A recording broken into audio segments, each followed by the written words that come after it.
Hello, I'm Spence Painting and welcome to the 6th episode in my How to Paint the Horus Heresy Legion series. In this episode we're going to be tackling the deathguard.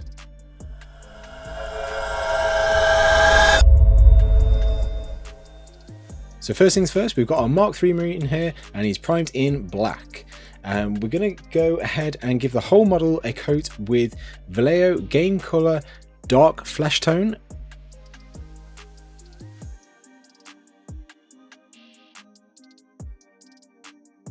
Over that, we're going to use Liquitex Titanium White Ink, and we're going to give it a pretty solid coat of this, and maybe you're going to see some of the flesh tone in the recesses and in the shadows, but overall, pretty much a solid coat. For the shoulder pads, in the centre of the shoulders, we're going to paint in Deathguard Green by Citadel. And then we're going to take Balthasar Gold, again by Citadel, and we're going to paint the shoulder trim and some of the details on the armour, like little ribbing on the joints on the legs and on the arms, maybe the bit on the visor. Just pick out some details in this to make it look interesting. For the rest of the metallics, paint those up in Citadel Lead Belcher. And then paint up the gun casing and any armour seals in black. You can use any black, I use Vallejo Model Colour Black because it's got a nice matte finish. For the transfers, apply some micro set to the area, pop your transfer on there. And then a couple of dabs of micro sol over the top just to soften it up and make it stick to the area better.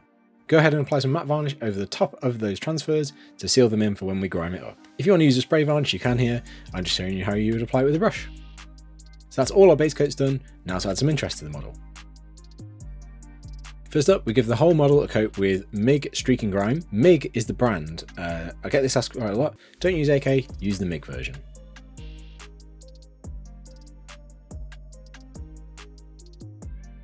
Once we've done that, take a cotton bud, load it up with enamel thinner, roll that across the whole model to reduce down that streaking grime. Then we're going to take the clean side of a cotton bud and just roll it across the model again just to mop up any excess that's sitting around. We're going to take some dark streaking grime now, again by MIG. Just slap this on, using a brush, be a bit haphazard here. Then take a cotton bud and just mop up any excess. This can create some nice variation in the grime tones. Next up, we've got MIG Streaking Rust. And here we can just sort of apply this in any areas where you think rust might be, little streaks here and there, around any rivets, dots. Just go around the armour, apply some little bits here and there just to add to the effect of some nice rusty, decaying armour, which the deathguard are pretty known for. To add some variation to the rust, we're going to use some Troll Slayer Orange, which is obviously a bright orange. We're just going to apply this in a couple of dots here and there. If you go a little bit hard, just give it a dab with a glove or with a cotton bud. Now, we're going to use some Slimy Grime Dark, which is another product by MIG. I'm just going to apply this into some places like the vents, some little streaks here and there.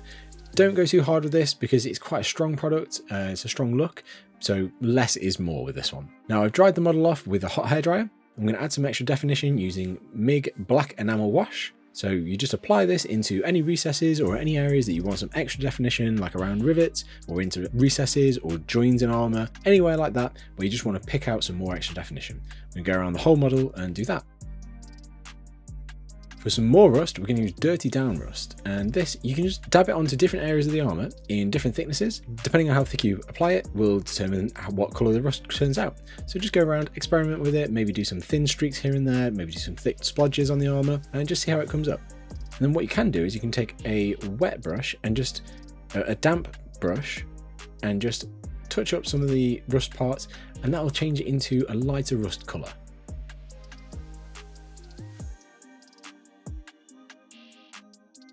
So this is all the grime done at this point. Sometimes I get asked why I use enamel products, and I'm going to show you why here.